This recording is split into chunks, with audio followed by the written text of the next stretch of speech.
በስመ አብ ወወልድ ወመንፈስ ቅዱስ አሐዱ አምላክ አሜን።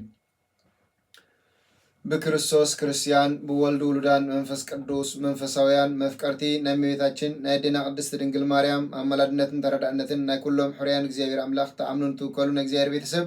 ከመይ ኣለኹም ከመይ ቀኒኹም አሜን። ስምልዑልን ህያውን ዝኾነ እግዚአብሔር አምላክና ዝኸበረን ዝተመስገነን ይኹን። አሜን። ዝኸበረን ዝተመስገነን ይኹን። ነዛዕለት እዚኣ እግዚአብሔር አምላክና ባሪኹ ቀዲሱ ስለዝሃበና ክብሪ ምስጋናን አምልኾን ውዳሴን ንዑ ይብፅሓዮ። እሺ በዚ ዕለት እዚ ናይ ጎይታናን መድሓናን ኢየሱስ ክርስቶስ በዓለ ልደት እዩ። ታህሳስ 29 ወይ ከዓ ጥሪ 7 ናይ ጎይታናን መድሓናን ኢየሱስ ክርስቶስ ልደት እዩ። እዚ ልደት እዚ እቲ ዝዓበየ በዓል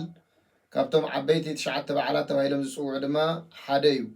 እዚ ናይ ኩሉ ሰብ ልደት እዩ። እቲ ናይ ጎይታና መድሓናን ኢየሱስ ክርስቶስ ልደት ናይ ኩለትና ልደት እሞ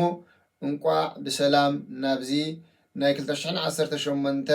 በዓል ልደት ናይ ጎይታናን አምላክናን መድሓኒናን ኢየሱስ ክርስቶስ ብሰላም አብፅሓና። ተሪፉና ዘሎ ግዝያት ድማ እግዚአብሔር ባሪኹ ቀዲሱ ሰላም ዘለዎ ዘመን ክገብረልና ሰናይ ፍቃድ ይኹን። እሺ ከም ፍቃድ አምላክ ንሎም መዓንቲ ኣሕፅር ኣቢልና ቃል አምላክ መፀናንዒ ስለ ዝኾነ እቲ ዘፀናንዓና ቃል አምላክ ኣብ ልብና 30-60 ሰናይ ፍረ ክፈሪ እግዚአብሔር ሰናይ ፍቃድ ይኹን። ሉቃስ ወንጌል ምዕራፍ 2 ፍቅዲ 10 ዘሎ ቃል እዩ። እዚ ኣብ ሉቃስ ወንጌል ምዕራፍ 2 ኣብ ፍቅዲ 10 ዘሎ ቃል እነሆ ንኩሉ ህዝቢ ዝኸውን ዓብይ ሓጎስ እበስረኩም ኣለኹሞ ኣይትፍርሑ ዝብል ቃል እዩ። እነሆ ንኩሉ ህዝቢ ዝኸውን ዓብይ ሓጎስ እበስረኩም ኣለኹሞ ኣይትፍርሑ ኢሉና። እዚ ቃል እዚ ዝተዛረበ መልአክ እግዚአብሔር ኣብ ዙርያቶም ብለይቲ ሞሮር ኣብ ሞሮር ወፂኦም ወይ ድማ ኣብ በረኻ ወፂኦም ከብቲ ዝሕሉ ዝነበሩ ጓሶት እነሆ ብፀልማት ከብቶም እናጓሰዩ እናሓለዉ ከለዉ መልአክ እግዚአብሔር ኣብ ዙርዮም መፂኡ እነሆ ንኩሉ ህዝቢ ዝኸውን ንዓኹም ጥራሕ ዘይኮነስ ንኩሉ ሰብ ንኩሉ ፍጡር ወዲ አዳም ዝኸውን ዓብይ ሓጎስ የበስረኩም ኣለኹሞ ኣይትፍርሑ ኢሉ ማለት ስለ ቃሉ እግዚአብሔር አምላክና ዝኸበረን ተመስገነን ይኹን። እዚ ሓጎስ እዚ እንታይ እዩ? እዚ ንኩሉ ህዝቢ ዝኸውን ሓጎስ እንታይ እዩ? ስለምንታይ ኢና ኸ ነዚ ሓጎስ ምስ ሰማዕና ክንፈርሕ ዘይንኽእል ዝብላ እዘን ሰለስተ ቃላት እንተርኢናየን ኣዝዩ ኣገዳሲ እዩ። እቲ ንኩሉ ህዝቢ ዝኸውን ዓብይ ሓጎስ የበስረኩም ኣለኹ እቲ ሓጎስ እንታይ እዩ ከም ዝበልናዮ ነቢየ እግዚአብሔር ኢሳያስ ኣቀዲሙ ኣብ ኢሳያስ 7 ፍቅዲ 14 ዘሎ ቃል ተዛሪብዎ ኣሎ። ኣቱም እንዳ ዳዊት ክሳብ መዓስ ኢኹም ንእግዚአብሔር አምላክ ሞኽ ተብልዎ፣ ስለዚ ትእምርቲ ለምኑ ኢልዎ፣ ትእምርቲ ሃበና በልዎ ንእግዚአብሔር ኢልዎ።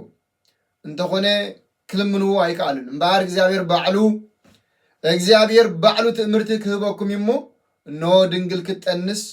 ወዲ ከዓ ክትወልድ እያ ስሙውን ኣማኒኤል ክትሰምዮ እያ ይብል። ስለ ቃሉ እግዚአብሔር አምላክና ዝኸበረን ተመስገን ይኹን። እዚ ዓብይ ሓጎስ እዚ ሓጎስ እዚ ኣዝዩ ዓብይ ሓጎስ እዩ። ምክንያቱ እነሆ ድንግል ክትጠንስ እያ ወዲ ከዓ ክትወልድ እያ ስሙውን ኣማኒኤል ክትሰምዮ እያ ይብል። እዚ ጥራሕ ኣይኮነን ኢሳያስ ተዛሪቡ ኣብ ኢሳያስ 9 ፍቅዲ 6 ዘሎ ቃል ተመልኪትና እውን ህፃን ተወሊዱልና ወዲ ተዋሂቡና እሞ እቲ ግዝኣቱ ከዓ ኣብ መንኩቡ ክኸውን እዩ ስሙውን ጉሩም መካር ብርቱዕ አምላክ ኣቦ ዘለዓለም መስፍን ሰላም ክፅዋዕ ኢልዎ። ስለ ቃሉ እግዚአብሔር አምላክና ዝኸበረን ተመስገን። እዚ ዓብይ ሓጎስ ማለት እዩ። እዚ ነቢያት ብትንቢቶም ዝተነበይዎ ማቴዎስ ወንጌል ክፅሕፍ ከሎ ካብ ፍቅሪ 18 ስጋብ 22 ዘሎ ቃል ከነንብቦ ንኽእል ኢና። ግን ኣነ ሕፅር ኣቢለ ከንብቦ እየ። እቲ ሕፅይትኻ ማርያም ጠኒሳቶ ዘላ ካብ መንፈስ ቅዱስ እሞ ንምውሳዳ ኣይትፍራህ ወዲ ክትወልድ እያ ንሱ ከዓ ንህዝቡ ካብ ሓጢአት ከድሕኖም እሞ ስሙ ኢየሱስ ክትሰምዮ ኢኻ ኢሉ ማለት እዩ። ብጣዕሚ ዝገርም እዩ። ስለዚ ካብ መንፈስ ቅዱስ እዩ። ምክንያቱ እቲ መልአክ ናብ እመቤታችን ቅድስቲ ድንግል ማርያም መፅኡ ከበስራ ከሎ እነሆ ወዲ ክትወልዲ ኢኺ ስሙ ከዓ ኢየሱስ ክትብልዮ ኢኺ ንሱ ከዓ ንህዝቡ ካብ ሓጢአት ከድሕኖም እዩ።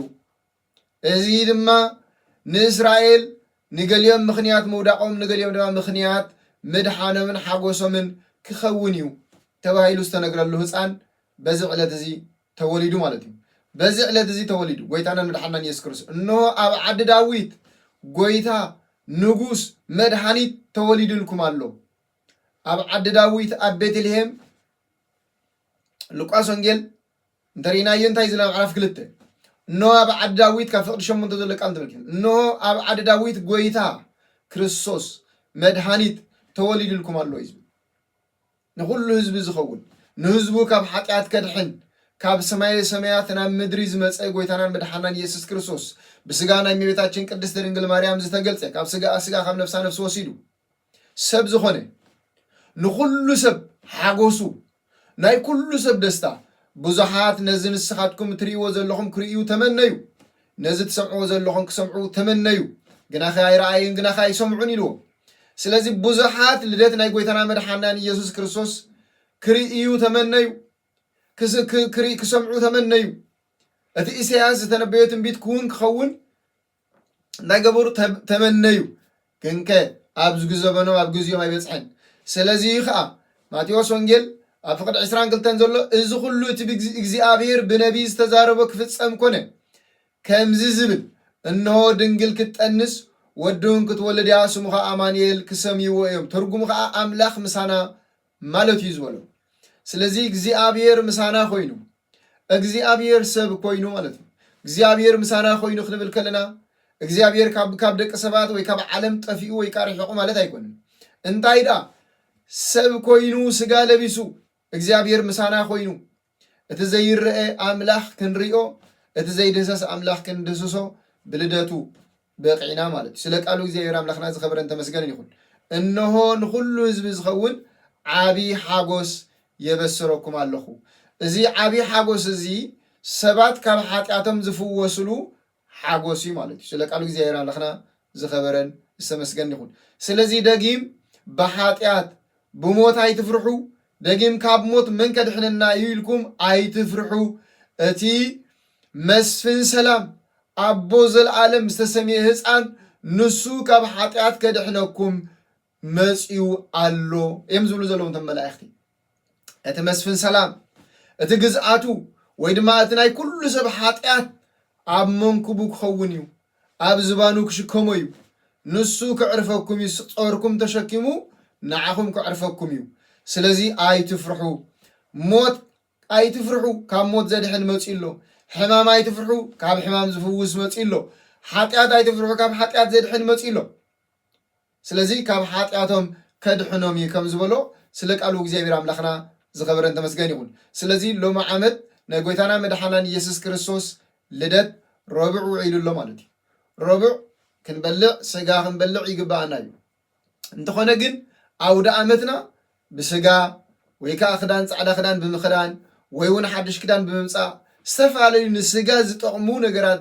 غيرنا خنبعلو تراي زيكونس ناي غويتانان مدحنان يسوع كريستوس سجون دمن وسيدنا كريستوس أبانا هياو كوينو نخعي مسانا نخنبر لبنا نسينا بفقرن بسلام بحقوسن لدتنا خنبعل እግዚአብሔር ጸጉ ይደግፈና ስለዚህ ልደት ናይ ጎይታ መድኃኒታችን ኢየሱስ ክርስቶስ ናይ ነፍስ ወከፍ ልደት እዩ ናተይ ልደት ናትካ ልደት ናትክ ልደት እዩ ስለዚህ ናይ ኩላትና ልደት ስለዝኾነ ነዚ ዝኸበረ በዓል ልደት ጎይታ መድኃኒታችን ኢየሱስ ክርስቶስ በቲ ዝኸበረ ስጉን ደሙን ጌርና ከነኽብሮ እግዚአብሔር ብጸጉ ይደግፈና ካልእ ኣብ ከለኹ ሕልፎ ዝደለኹ እንታይ እዩ ጋሃድ ሎሚ ሶሉስ ጋሃድ እዩ ጥምቀቱን ጋሃድ ኣለዎ እዩ ጥምቀቱን ጋሃድ ኣለዎ እዩ ኣብ ጉባኤ ናይ ንቅያ ጉባኤ እዚ ናይ ልደትን ናይ ጥምቀትን ናይ ትንሳኤን ብለይቲ ንኽቀደስ ኣቦታትና ወሲኖም ኣብ ጉባኤ ንቅያ ይተወሲኑ ስለዚህ ጋሃድ ኣለዎ ጋሃድ ማለት ተለዋጢ ማለት እዩ ኣክንዲ ረቡዕ ሶሉስ ሙጻም ማለት እዩ ኣክንዲ ዓርብኻ ሐሙስ ሙጻም ማለት እዩ ተለዋጢ ስለዚህ ወይ ልደት ወይ ጥምቀት ኣብ ረቡዕን ዓርብን ኣብ ዝውዕለሉ ግዜ ክንጸውም ካልኡን ብለይቲ ስለዝጽዎ ብለይቲ ስለዝቀደስ ጾይምና ናብ ቅዳሴ ክንኣቱ ማለት እዩ ሙሉ መዓልቲ ጾይምና ውዒልና ናብ ቅዳሴ ንኽንኣቱ ስለዚህ ወላ ሐሙስ ተውዒሉ ልደት ኩሉ ግዜ ጾም እዩ ብቅድሚ ዘሎ ግን ከይበላዕና ክንውዕል ምሸት በልዕና ናብ ቅዳሴ ከይንመጽእ ጋሃድ ኣለዎ ማለት እዩ ካል ጋሃድ ተባሂሉ ዝጽዋዓሉ ማለት ጋሃድ ማለት ጋሃደ ወአስተርአየ ጋሃደ ማለት ብግልጽ ተራእየ ማለት እዩ بلدت بقلص ترأيو منفس قدوس كتلكيو حايل العل كا كحادركيو وتخا باخذ ولد كا ود العل ود እግዚአብሔር كبهالي تبايلو كم سنغران ميوتاچن ቅድስት ድንግል ማርያም ናይ ስላሴ ምስጢር ነቲ ክንሪኦ ዘይከኣልና እግዚአብሔር አምላኽና ብልደቱ ርኢናዮ ማለት እዩ ስጋ ብምልባሱ ርኢናዮ እቲ ዘይርአ አምላኽ ስጋ ለቢሱ ስለዝረአናዮ ጋሃድ ተባይሉ ጽውዕ ማለት እዩ ጥምቀታ እነሆ ዝፈቱ ወደይ ኢሉ ኣብ ሰማያት ኣብ መስካሩ ከም መንፈስ ቅዱስ ከኣ ከም አምሳል ርግብ ኮይኑ መንፈስ ቅዱስ ካብ ሰማያት ወሪዱ ኣብ ርእሱ ክዓልብ ከሎ ክርስቶስ ድማ ብዝተፈልየ አካሉ ኣብ ዮርዳኖስ ክጥመቕ ከሎ ግልጸት ወይ ድማ ጋሃድ ብግልጺ ምስጢር ናይ ስላሴ ዝረአናሉ እዩ ስለዚ ልደትን ጥምቀትን ነቲ ዘይርአ እግዚአብሔር ነቲ ዘይድህሰስ እግዚአብሔር ነቲ ዘይጭበጥ እግዚአብሔር ነቲ ዘይብጽሕ አምላኽ ክንበጽሖ ክንሪኦ ክንድህስሶ ምስኡ ክንበልዕ ስለዚህ ከአልና በዚህ መሰረት ካ ጋሃድ አለዎ ማለት እዩ ጋሃድ ዘይብሉ እንተኮይኑ ናይ ልደት ረቡዕ ጾም ማለት እዩ ስለዚህ ጾም ስለዘይኮነ ጋሃድ አክንዲ ረቡዕ ሶሉስ ንጾም ማለት እዩና ነዚህ ክንገብር እግዚአብሔር ብጸጊ ደግፈና ስለዚህ ኩላትኩም ህዝበ ክርስቲያን እግዚአብሔር አምላኽ ልደትና ሰላም ሓጎስ ዘለዎ ልደት ገብረልና ሰናይ ፍቃድ ይኹን አቤቱ ዘሓድር አቤቱ ወይ ደሓድር ወይ ከዓ ስጋዊ ስራሕ ክሰርሕ ዘሓድር ሰብ ክህሉ ኣይግቦን ኩሉ ሰብ አቤት አምላኽ መጺኡ ምስ አምላኹ ተዘራሪቡ ሰናይን ሓጎስን ደስታን ዘለዎ ልደት ክሕልፍ እግዚአብሔር ንኹላትና ብጸጉ ይደግፈና እግዚአብሔር ምሳኻትኩም ይኹን ዝተባረኸ ዝተቀደሰ ለይቲ ይግበረልና እግዚአብሔር ይባርኽኩም